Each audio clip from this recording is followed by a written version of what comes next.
ಮತ್ತೊಮ್ಮೆ ನಿಮ್ಮೆಲ್ಲರೂ ನೋಡಿ ಯಾವತ್ತು ತುಂಬಾ ಖುಷಿ ಆಗುತ್ತೆ.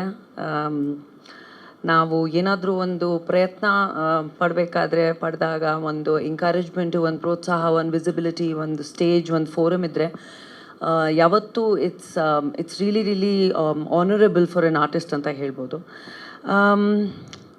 ಮದನಿಕಾ ಬಗ್ಗೆ I would say that it's a journey that all of us have had for more than 2 years now.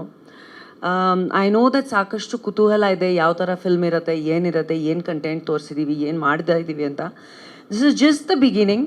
I want to give you a very positive assurance that it is a really positive beginning. ಈ ವೇದಿಕೆ ಮೇಲೆ ನಾವಿಲ್ಲಿ ಇವತ್ತು ಏನು glimpse of ಮದನಿಕಾ ನೋಡಿರೋದು, ಅದ್ರ ಒಳಗಡೆ ಅದ್ರ ಹಿಂದೆ ಸಾಕಷ್ಟು ಒಂದು ಎಫರ್ಟ್ಸ್ ಆಗಲಿ, ಒಂದು ಅದ್ಭುತವಾಗಿರೋದು ಒಂದು ಕತೆ ಆಗಲಿ, ಅದ್ಭುತವಾಗಿರೋದು ಎಲ್ರದ್ದು ಆ್ಯಕ್ಟಿಂಗ್ ಸ್ಕಿಲ್ಸ್ ಆಗಲಿ, ಪ್ರತಿಯೊಬ್ಬರು ಕ್ಯಾರೆಕ್ಟರ್ನ ಅಲ್ಟಿಮೇಟ್ ಡಿಫೈನ್ ಆಗಿರೋಂಥ ಒಂದು ಕತೆ.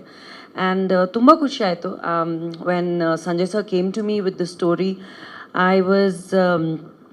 It was 2 years back, and 2 years ಎಲ್ಲ ಜಾಸ್ತಿ ಆಗಿದೆ ಸರ್, 2.5 years ಆಗಿರಬೇಕು. So the industry was very different 2.5 years back. We were in a different time, and I think ಎಲ್ಲರೂ ಗೊತ್ತಿರೋ ಹಾಗೆ ಪ್ರತಿ ದಿನ technology, industry, times, making films, music is changing by the moment, by the day. ನಾವು 5 ವರ್ಷ ಹಿಂದೆ ಯಾವ ರೀತಿಯಲ್ಲಿ ನಾವು ಸಿನಿಮಾ ಮಾಡ್ತಾ ಇದ್ದಿದ್ದು, ನೋಡ್ತಾ ಇದ್ದಿದ್ದು, ಇವಾಗ ಕಂಪ್ಲೀಟಾಗಿ ಚೇಂಜ್ ಆಗಿದೆ ಅದು. ಆ್ಯಂಡ್ ನಾವು ಅಂದ್ಕೊಂಡಿರಲಿಲ್ಲ ಇಷ್ಟು ಬೇಗ ಇಷ್ಟು ಜಾಸ್ತಿ ಚೇಂಜ್ ಆಗುತ್ತೆ ಇಂಡಸ್ಟ್ರಿ ಅಂತ. But I think that change is always good, and ಅದನ್ನು ಅಡ್ಯಾಪ್ಟ್ ಮಾಡ್ಕೊಂಡು ಹೋಗ್ತಾ ಇರಬೇಕು. ನಾನು ಪ್ರತಿಯೊಂದು ದಿನ ಒಬ್ಬ ಆ್ಯಕ್ಟರ್ ಆಗಿ ನಾನು ಏನೋ ಹೊಸ ಕಲಿಯೋದಂಥದ್ದು, ಟೆಕ್ನಿಕಲಿ ಆಗಲಿ, ಇಲ್ಲಾಂದರೆ ರೈಟರ್ಸ್ ಮೂಲಕ ಆಗಲಿ, ಡೈರೆಕ್ಟರ್ಸ್ ಮೂಲಕ ಆಗಲಿ, ಆರ್ಟಿಸ್ಟ್ ಮೂಲಕ ಆಗಲಿ. So with the changing time, in 2.5 years a lot has changed with the film.